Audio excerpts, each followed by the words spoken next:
Hello guys, gagawa tayo ng lamb. Yung lamb na binili ko, yung ribs na yun, yung sa dito sa bantang baywang. Yun ang magandang part ng lamb. At saka gumawa ako ng sauce niyan. Ang ginawa kong sauce, wine, paminta, at saka Ben sauce, konting oyster sauce, light soy sauce, at saka peanut. O walang peanut, yung sesame sauce. Ang sangkap nito, ayan, ang bean curd yan. Ang bean curd na dry bean curd. Pero yung dalawang klaseng dry bean curd na yan eh. Pero yung ginamit ko niyan, bali yung fry. Kasi fry at saka hindi. Fry yung kan. Tapos, nag-prepare ako, ayan, mag-prepare ako ng loya, bawang. Yung paggawa ko nito, isabay ko sila mag-fry. Pag-fry ko ng lamb sa kabila, kailangan mag-fry din ako sa kabila ng ginger at saka bawang para sumabay siya. Kailangan ang pagluto ng lamb na to, dire-diretso. Ayun, i-fry ko dito sa kabila yung lamb na yan. Parang patuyuan ko lang, walang mantika, yan yung kawali ko. Patuyuan ko yung, diba ang karne, pag i-fry mo, nagtutubig, kailangan patuyuan mo yan para walang amoy.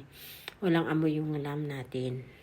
Patuyuan mo yan, i-fry mo yan hanggang tumuyo. Tapos, pagtapos fry niyan, at saka i-transfer ko doon sa gin-fry kong luya at saka bawang. Pag-fry ko na yan, ayan, okay na yan. Lipat na natin doon sa ating isang kawali. Kailangan mag-fry ka dire-diretso para hindi makunat yung laman ng ating karne. Yun ang aking technique.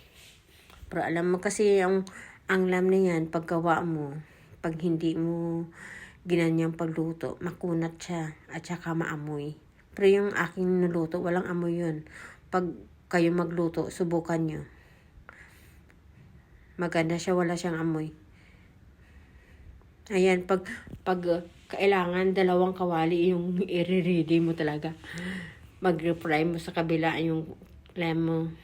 Tapos mag-ready ka rin ng isang kawali pa na-fryan mo na ng ng garlic at saka ginger. Ayan, naginhalo ko na yung sauce na yan. Yung sauce kong ginawa, light soy sauce, light soy sauce, Ben sauce. Yung Ben sauce na yan,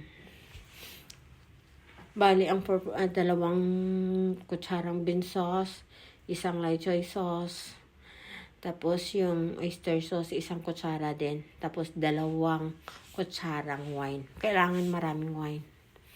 Ayan, i-mix ko yan. I-mix ko. Pagkatapos na mix na yung dyan sa ang sauce niya.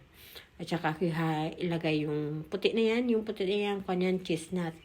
Ang chestnut kasi yan ang nagpapaalis ng amoy ng lamb. Tapos pagtapos ko na mix ng mabuti na yung sauce na yung na-mix siya, lagyan mo ng hot water. Hot water gamitin mo para hindi kumunat yung laman ng karne.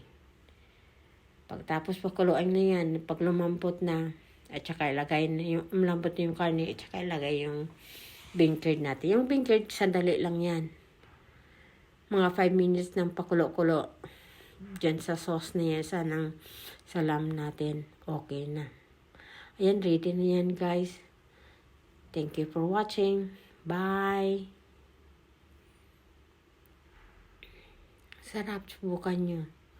Pag ganyan, pag-process ng pagluluto nyo, sigurado, napasarap kayo ng kain. At saka yung walang amoy yung lamb. Kasi pag hindi ka marunong magluto ng lamb, ang baho eh. Maamoy siya. Pero yung naluto ko, walang amoy, masarap yung amoy. Thank you guys. Bye. Thanks for watching. Bye.